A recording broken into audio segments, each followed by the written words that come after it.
words. Before I introduce him, let me simply say this, that he's a special person for me too, because we know each other for some time. But we want to thank him actually tonight for his steady hand brought us back to some sense of normalcy in the city after 4 years of chaos. And I remember about 13 years ago, when he was sitting across the aisle from me in Queen's Park, I had said to him, one day your political star will arise in the firmament of Toronto. And it's already come true, but we're expecting more of him. He is the Mayor of Toronto, His Honor, John Tory. Please come forward.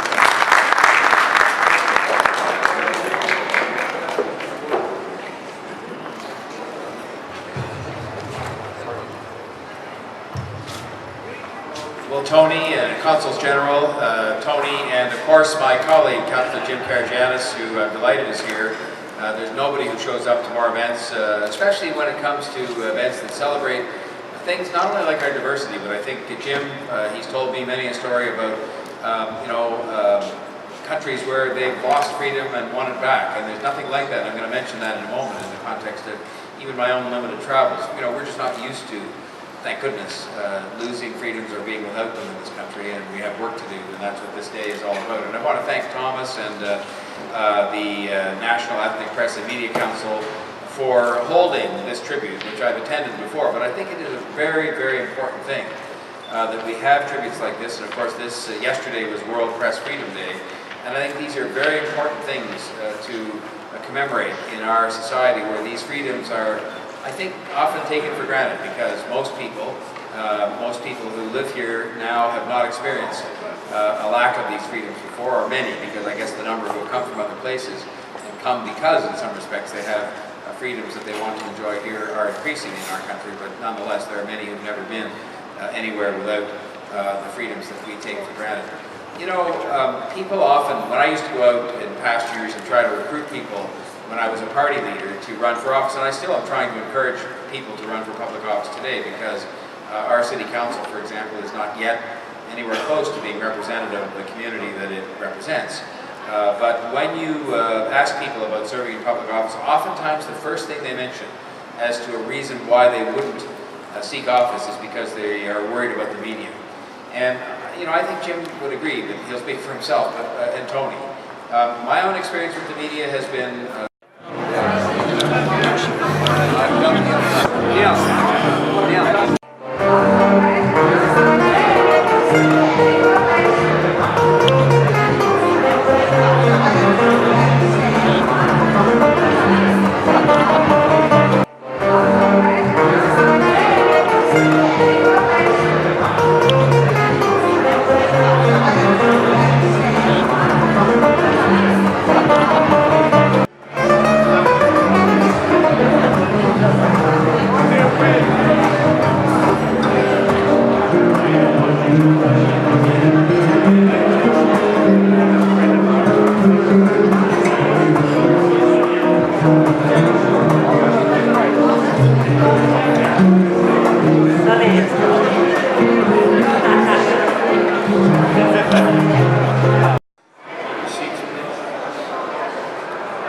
if we can get everyone to come and take their seats here right in front. There is plenty of room right in front to take a seat, whatever seat you find. Heather, why don't you come, that's right. Take the seat right there, or come right in front. Come right in front, yes, you're a good looking couple. And the rest, are you coming from back there? We're asking you to come forward, please, because we're ready to begin our official program. And it would be a great idea if you could sit right in front here with us.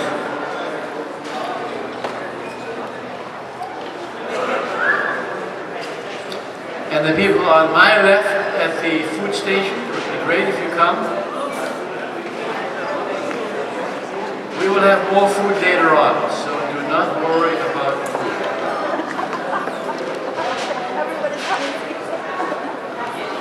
The person who has to worry is actually myself, because You won't believe this. While you're coming forward, I will tell you a story, otherwise you might get bored. 2 hours ago, the windstorm, I don't know what happened to you, whether you know. When you came here, you must have seen the results of a windstorm in Toronto. How many have not seen it? Raise your hand. That means all of them, Maria, have seen the windstorm. While I'm talking, I'm asking you to come forward, please. Yes, I'm just filling in the space, filling in the time, until you decide to come and take your appropriate chair. We have some more room in front here. And so Maria's on my left. Maria's going to say a few words, and she's actually going to introduce me. But before she does that, I'm still waiting for people to come up there. Come. We're waiting until the last person gets seated, so you might as well do it now. Yes, they're on the way. And over there, they're on the way coming over here. That's right. All right, come on, people. All right, come on and take your appropriate chair. And Maria, while I was on the way here, I had a phone call from the fire department saying I can no longer go back to my house because a gigantic tree fell on my house. And the person who has a picture of it is over there, and when you see the picture, you will feel sorry for me. But don't worry. Don't worry. Yeah. It is as it is, and there's nothing much we can do except sleep over it and say a prayer. Having said that, let me introduce to you Maria.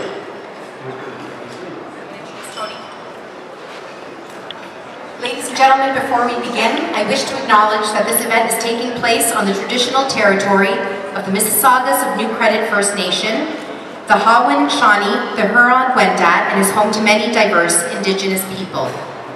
Ladies and gentlemen, for those who are able, please rise for our national anthem.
I'm the Executive Director of the National Ethnic Press and Media Council of Canada. I welcome all of you distinguished guests. Unfortunately, it's going to be a little unconventional today. A lot of our elected officials are stuck in the mess that's happening outside. There's a massive power outage in the city of Toronto. And so we have a couple of special guests that need to leave, so we're going to get started. We have a fantastic entertainment. The most exciting part is we have the children of the Greek community of Toronto here to show you this fantastic dance. So without further ado, I would like to introduce our Master of Ceremonies this evening, Dr. Tony Ruprecht, who is a former MPP and Cabinet Minister. Ladies and gentlemen, please join me in welcoming Tony to the podium.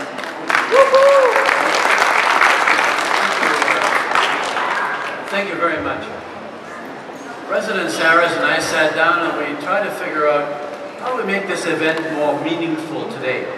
And we came up with some ideas. One was, of course, to educate the public about freedom press, world freedom press. And second, to commemorate those who've lost their lives. And third, of course, to celebrate this very special day. So let's start with the celebration. What do we celebrate today? You might say right away, hold it right there, Tony Rupert. Why are we celebrating when we have 68 journalists murdered, targeted and murdered? Why do we celebrate it? We have 54 who were held in hostage, as a hostage for an exchange of some kind or to wait for money. 2 are missing and 658 are in jail, and you want to celebrate. Well, this is exactly why you put your finger on something very important. What is that? And that is that freedom of the press and democracy is not static. It is moving. It is dynamic. So whatever government is in power, they might restrict the press, they might open the press, or they might even cut it out altogether. So it depends on the kind of government we have. And so it is important to know that we need this press to guarantee our freedom. We need this press to guarantee our important institutions, who should be transparent, our institutions should be open, and our institutions should be free from corruption. And so, my friends, here we are today. We do celebrate, we do educate, and we also want to mourn for those who've lost their lives. For that, I say to all you who belong to the press, together we can make democracy work better. The Fifth Estate, who you are, is important to us, and we are important to you. So when we merge, we can ensure that democracy will triumph and the torch of freedom shall continue from one generation to the next. Thank you very much.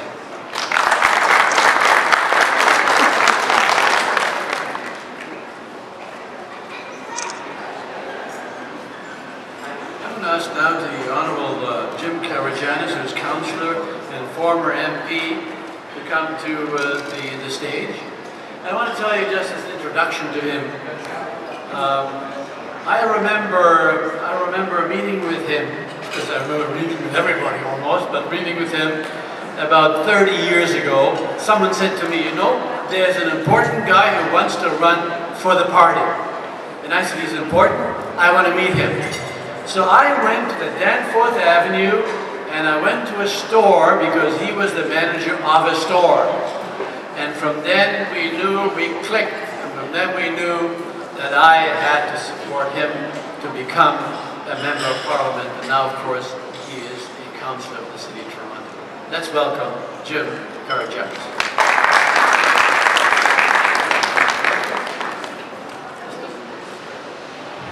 Do I tell them the stories about Tony Ruprecht? Oh, no. Tony, no, I will tell stories. Folks, good afternoon. Indeed, Tony is a longtime friend. Tony, matter of fact, when I was running provincially in 1987, did one of my first fundraisers. I didn't win. Thank God I didn't. And I ran federal.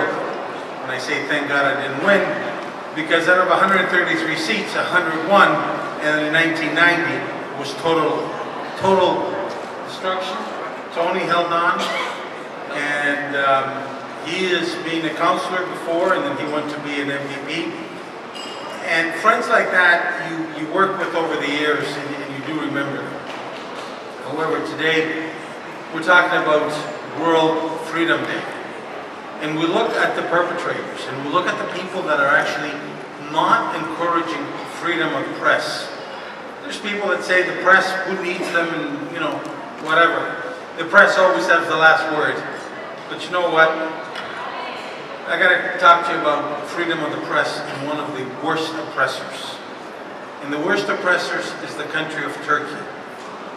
Turkey has a bad habit. If they don't like what you say, they'll shoot you. Or they get somebody to shoot you. Or they get somebody to do something to you. Hrant Dink, he was a reporter, Armenian descent. They didn't like what he was saying, they just cleared him out.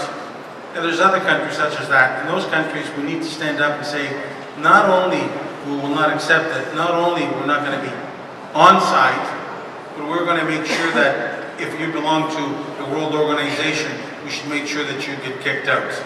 There was an important fellow that I met. He came into City Hall last week, and he was Nigerian, and it was called Sahara Press. And I said, what do you do? He says, I cannot be in Nigeria. And I go, why? If you're in Nigeria, he says, if I'm in Nigeria and report the news that I report, I'll be in jail. And he's reported from New York. And he came to see what we do in Canada. So for all those of you that come from countries where the freedom of the press, you are oppressed, I say to you, keep writing. Keep bringing the oppression out. Keep speaking about it. Speak to your neighbors, speak to your colleagues, speak to your family, and educate them what truly freedom of the press means. We should have a press that is able to report the news as they see it, take on politicians, take down politicians, and do not hesitate to step forward and say, in Canada, we are #1. However, right now we're at number 16. It's time that we work in order to get to #1. We have a lot of work ahead of us. However, one of the things that we need to make sure is that the ethnic press gets recognized. The ethnic press gets its fair share. If you look at the spending that happens at City Hall, provincial level of government, and the federal level of government, you get pittance.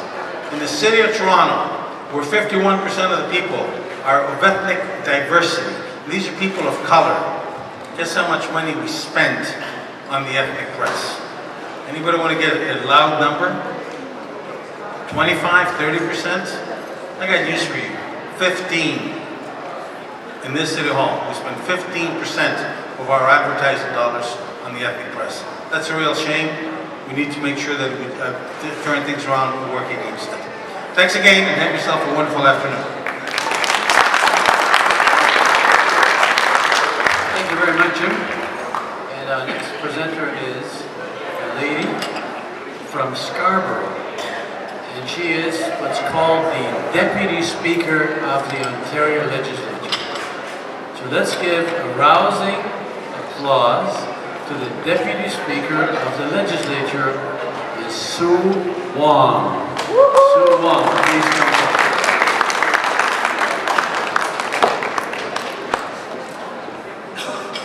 My apology for being late this afternoon. I was at Richmond Hill, and yes, there is some traffic issue because of the high wind.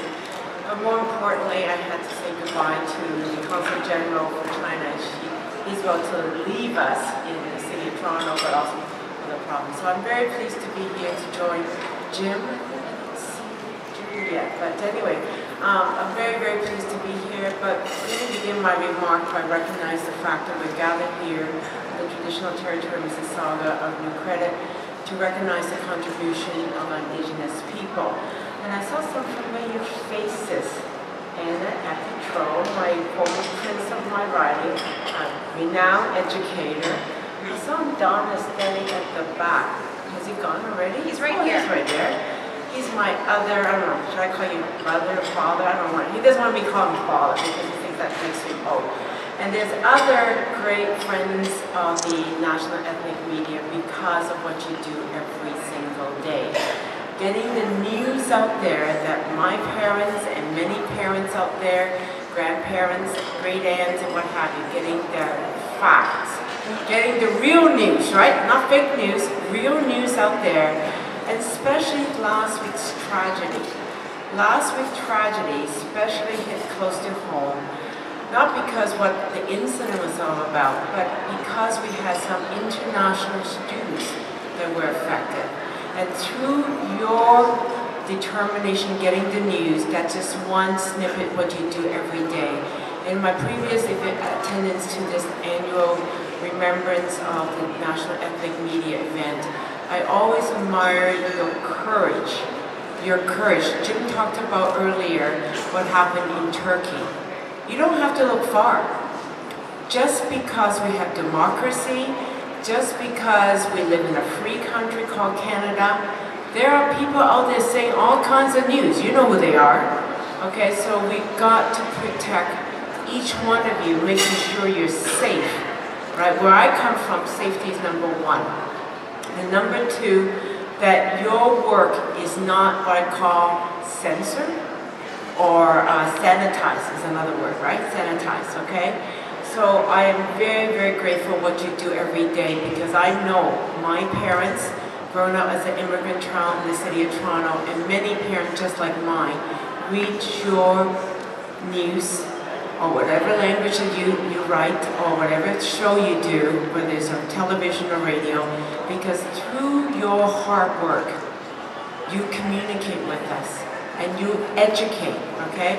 If I do nothing as a member of provincial parliament, Maria hears my line before, it's about education, it's about awareness, because at the end of the day, as one of 107 member of provincial parliament, it's really hard to get the message out there, and you do that for us every single day. So I want to say thank you as my recognition of this national recognition of event, but also there are many of your colleagues who has been muzzled or been slandered by people in public office, calling down fake news, calling whatever, okay?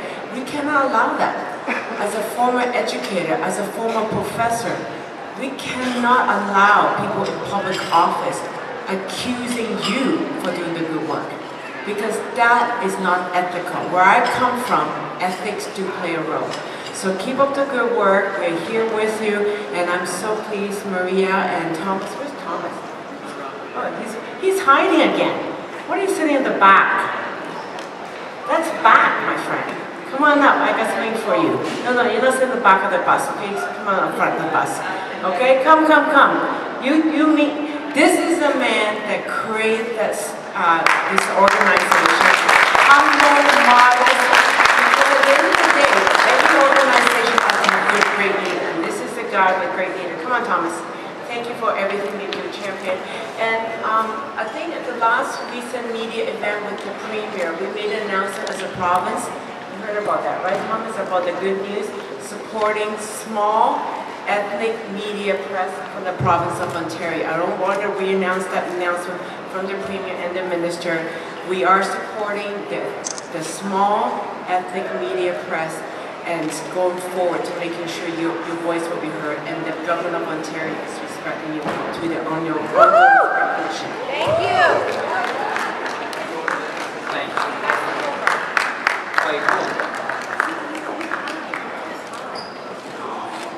Come on.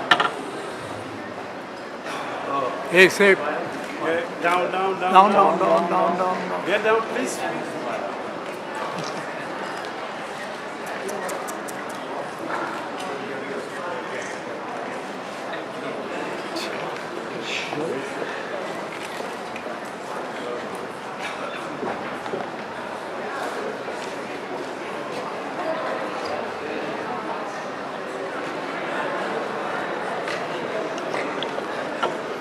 There are only two presentations left.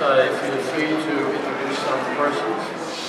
First, let's give a great welcome, as most of us know how to do welcome, put our hands together to the Director and CEO of Anderson College. Everyone else, congratulations and welcome. And now we're going to hear from two students about freedom of the press, from Vasilis Fregas and Aliki Sirilas, who are, as you can see right away, students who are interested in democracy. Please come forward.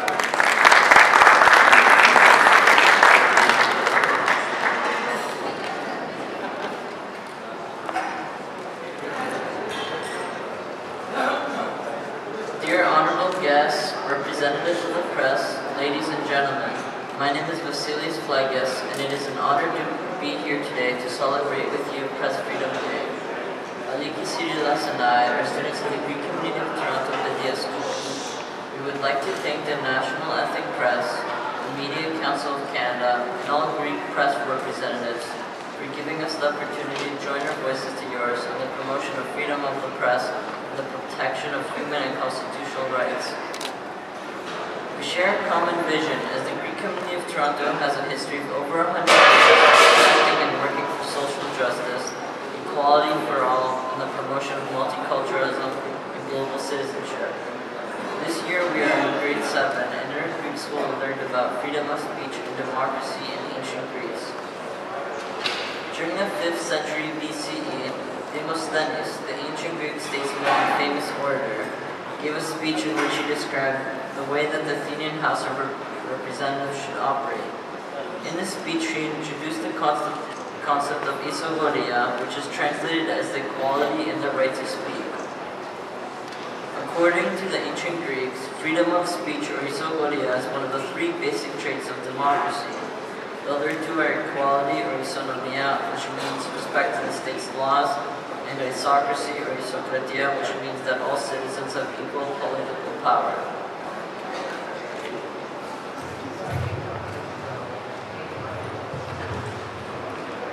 Additionally, we learned that journalism is not a new profession, as many may believe to be the case.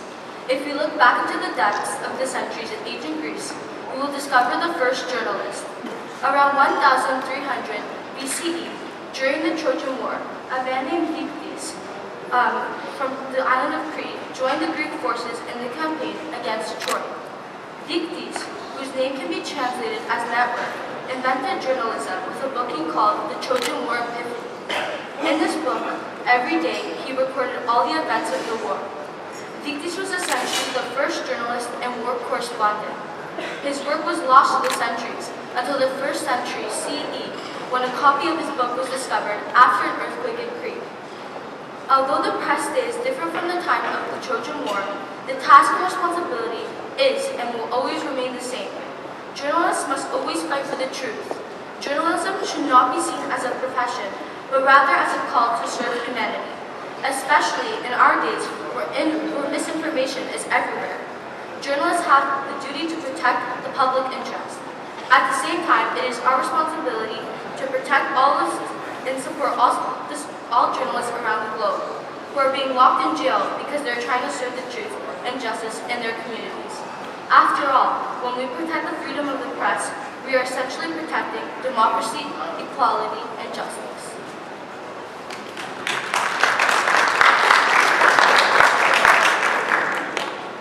In addition to Greek language, the Greek community of Toronto promotes Greek culture and free speech through a cultural department. In 2016, the Greek community renewed its theater program by establishing a theater group called the Elitha Art Group. We are very happy to say that in the first 2 years our shows have been sold out. It is important to say that the Greek community of Toronto invests in theater as it is another means to promote culture and free speech. It is through theater that societies are able to explore the human experience and freedom of expression. Undoubtedly, theater is one of the first examples of unfiltered free speech and a tool to criticize the establishment. We also invest in Greek traditional folk music and dance. Our program is named Music, Movement Education because it educates our youth in the combination of music, movement, free expression, and speech. The characteristic features of music, movement, and education are very much in line with the nature of Greek traditional dance, which includes creativity and constant transformation. Greek traditional dance also conveys and passes down through generations elements of cultural and traditional heritage and contributes to determining cultural identity, and it plays a highly significant role in society's cultural development. Today we will see the traditional folk group perform Zaramo from Macedonia and Gaitani Kouloudiastos from Thrace. We will conclude the performances with the traditional five group that will perform Karikladikos from Eastern Aegean and a medley of dances from various Greek islands. Thank you again for this opportunity to be here today to celebrate with you Press Freedom Day.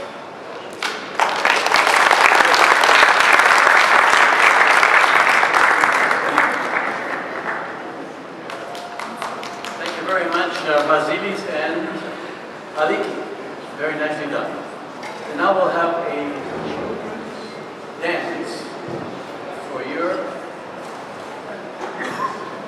I'll give us an opportunity right now. And when they come in on stage. Yes, they're coming on stage. while we're doing that, while we're moving everything off the stage, then why don't we have, this has to go too, so I cannot introduce the next speaker. Why don't you introduce the next speaker while You're moving everything. while I'm moving everything with my muscles. I hope the next speaker does not mind us doing that. Can I help you with this? Can somebody else come up here quickly and we can help you do that out? Thank you very much. Look at the volunteers. Isn't this a great organization? You ask for one and 10 show up. Wow. Our next speaker, while all this takes place, we do not want to take away from the importance of the next speaker, but this man has been as a member of parliament for 28 years. Imagine that. He was Minister of Immigration to the government of Canada, responsible for Ontario, and I might add, 30 years ago, just 2 years before he was elected, he helped me in my campaign. Can you imagine that? Let's give him a hand, Mr. Joe Volpe.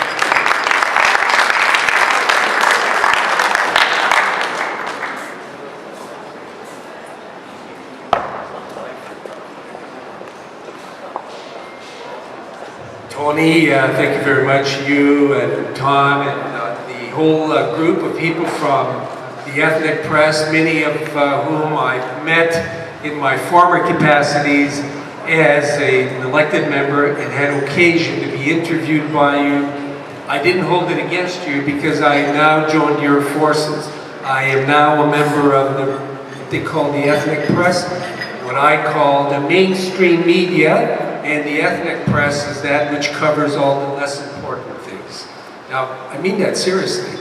Now, Tony, just before you let me speak here for a moment, I'm accompanied here, just a second, I won't be long at all. I'm accompanied by a young lady whose dad was one of your biggest supporters and in fact was one of your first organizers in your first campaigns. I'm going to give her a kiss. Well, you know, you should be careful, I might get jealous. Okay, ladies and gentlemen, friends, I appreciate being given the opportunity to speak. I won't be very long because I used to hate people who spoke longer than me, and there's already been somebody who set a very nice bar, very low, for me to stop very quickly. I can only echo what all of you already know, and that is that the press is very important. It's important because society, to function, needs to have men and women, newspapers, and other means of communication that are willing to speak truth to power. If there is no one who speaks truth to power, we end up in the conditions that we find in countries around the world. Some of them, unfortunately, are the countries from which we come, or from conditions that drove us and our parents here. Those are not conditions we want to replicate. So it involves courage. Each and every one of you, each and every one of us. Remember, it's always us. Each and every one of us is an essential component of a free society if and when speak truth to power. We research, we comment, we give everyone an opportunity to rebut. We do that in the ethnic media. Yes, we depend a lot on financing from the same people whom we critique, criticize, and sometimes condemn. And we should. But it's always us that gives them an opportunity to explain themselves and to justify why we should say thank you for serving us. It's a great privilege. I'm glad I'm now part of this team after so many years as being one of those who was privileged to serve. Thank you very much. Great for each and every one of you. Thanks, Tony.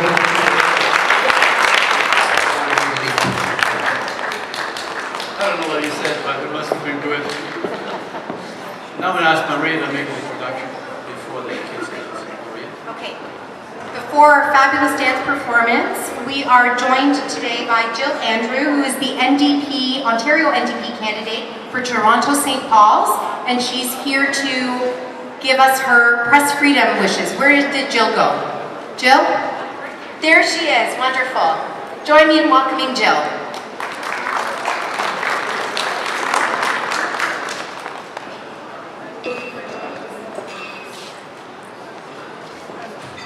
Good evening, how is everyone doing? I would like to say that I got the invitation to be here approximately an hour ago. I was having a meeting at Tim Hortons, and I flew over because I am a huge fan of our Canadian ethnic media. So I'd like you to give yourselves a round of applause, first of all, for the work that you are doing to galvanize our community and to get our message out. When I graduated from York University the first time, in 2001, I started my career as a writer, as a member of the then Canadian Ethnic Journalist Writers Club, which went on to be called the Canadian Ethnic Media Association. That was the start of my career.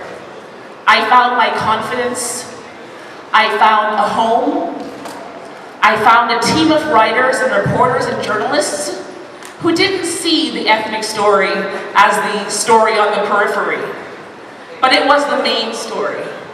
It was the main event. As we all know in this room, representation matters. Can we all say that together? Representation matters. And it matters because when you don't see yourself, you don't exist. So every single one of you in here who has taken the time to chase that story, you know, Ben Vickery, Madeline Ziniak, Eric Natal, Lisa Warner, all the folks from the Canadian Ethnic Media Association who would tell me to always chase the story, always be authentic, always be real, tell the story the way it needs to be told.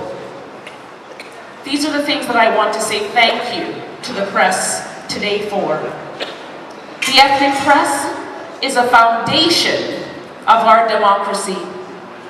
You tell people the stories of our elected representatives, and you hold them accountable. And you are the lifeline to people like my mom, who gets her information back home through many of your publications. I thank you, and the New Democrats thank you for everything you do in our community, for your dedication, for your commitment, and for your resilience. I thank you very much, and have a wonderful evening.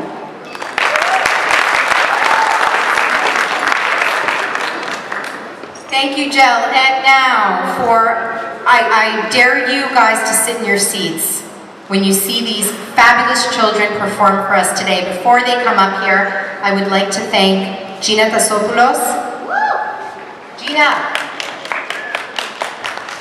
Katerina Geraskris, she's the editor-in-chief of the Greek press that organized having the kids come today. Thank you, Katerina. Mike Touroupakis, Costa Flega, and of course, Andonis Artemakis. Thank you very much for joining us today. Let's put our hands together and get these kids up here.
presentation to make.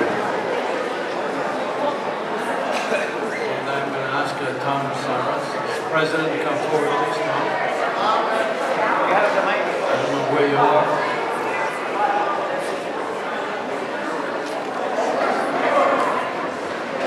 Tom Saras, he hasn't got home yet. No, he has not gone home. Maria, where are you? Maria and Tom Saras, please come forward. I know there's something going on here, but hello? Hello? Hello, Maria? Yes, I'm right here. Maria's right there. Yes. Where is your dad? I don't know. Okay, that's a good, that's a very good answer. There he is. Tom is coming. Okay, Tom is coming. While Tom Saras is making his way to the stage, we're going to ask Friends of Syria, Ali Manik, to make a presentation to our president. So Ali. Syrians at this point are suffering, and we are suffering with them. And we are fighting for a better world. For many years of my life, I dedicated in this fight for humanity. Not much accomplished, but something we moved to the better. And I'm quite sure that the next generation is going to produce more results and have a better world created. I want to thank you all for being here tonight under those weather conditions. My good friend Tony, he's homeless now. Actually went to his home, and he's homeless, and I'm homeless. But still, we are fighting, and we will make sure. Tonight, I want you all to be around here, just to remind you that there are 760 about brothers and sisters all over the world in jail at this moment. It's a very big number. 1,200 have been died the last 10 years. Some of them executed. Some of them fall in the crossfire and the bullet got them. And some others still fighting, and they don't know how to get out. 10 of them in Afghanistan died just 2 days ago in the name of God. 10 people. 2 suicide bombers blew up themselves and they killed 4 and 5, 9. So this is our war. It's not a war of peace. But I believe that all of us, by fighting, by insisting, we are going to make it a war of peace. Before I'm leaving, please, there is a lot of food. Enjoy the food and enjoy the wine and everything else. Do not leave. We will stay here till 10:30. Please stay with us. We need you. Thank you. Thank you, Tony. Ladies and gentlemen, I'd just like to give a quick shout out to Pat Perkel, who's the Executive Director of our partners at the National News Media Council. Pat, there she is. Thank you for being with us here tonight. Thank you. Pat, why don't you come up here for a second? We'll show you, we'll show who you are. That way people can contact you. Is that a good idea? She's, just say hello, that's all. Come on up. everyone sees Pat. She's waving. Yeah. Let's get to our fantastic music. Ladies and gentlemen, there is wine and food to be had. Please enjoy yourselves. And amazing music right now. Coming on up. Thank you, Olivia. Thank you very much. This brings our program to a close. Wait a second. I'll tell you, today is the best birthday in my life. Sorry. Come on, come Let me get in here. Where's the seed? Okay. Sorry. Got it. Oh boy. Okay, it's good enough. I have to do my figure, you say. Everybody's doing his job. No, everybody. The doorway, heard the mission bell. I was thinking to myself, this could be heaven or this could be hell. Then she lit up a candle and she showed me the way. There were voices down the corridor, thought I heard them say, welcome to the Hotel California. Such a lovely place, such a lovely face. Plenty of room at the Hotel California. Any time of year, you can find it here. Mine is Tiffany twisted. She got the Mercedes Benz. She got a lot of pretty, pretty boys she calls friends. How they